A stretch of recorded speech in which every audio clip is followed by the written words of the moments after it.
Considéré comme le suspect numéro 1 par la justice, Cédric Jubilard a été plusieurs fois interrogé. Dans l'une de ses auditions, il est approximatif sur le déroulé de la nuit fatidique durant laquelle son épouse a disparu. Incarcéré depuis le mois de juin 2021 pour homicide par conjoint, Cédric Jubilard clame depuis le début de l'affaire son innocence. Depuis cette nuit du 15 au 16 décembre 2020, ce peintre plaquiste et père de 2 enfants ne cesse de dire qu'il n'a rien fait à son épouse, l'infirmière Delphine Jubilard.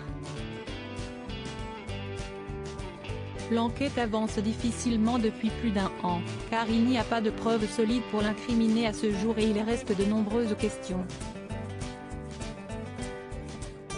Même les plus simples n'ont pas de réponse.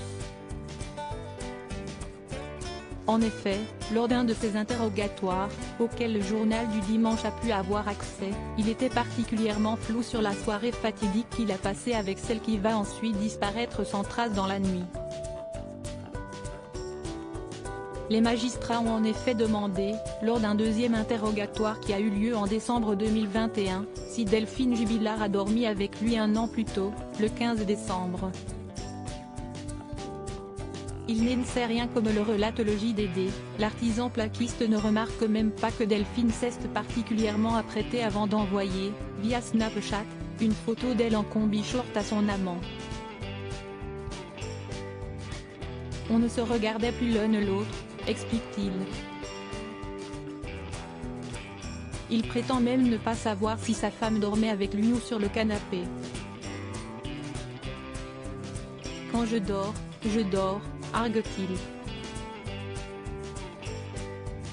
De quoi faire planer toujours plus le doute sur les circonstances de la disparition de Delphine Jubilard, partie promener ses chiens tard dans la nuit d'après son époux, une version qui est mise en doute par plusieurs proches.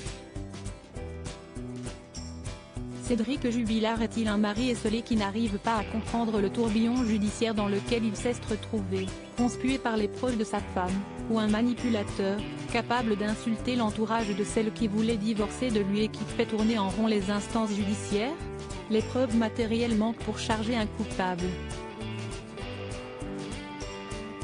Des fouilles de grande ampleur ont été organisées, en vain.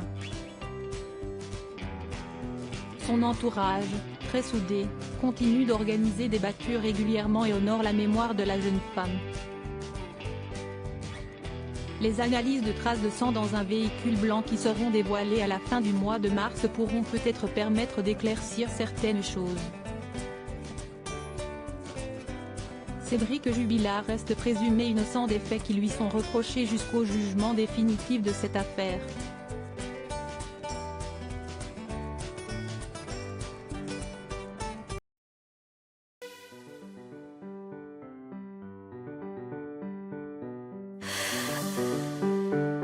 나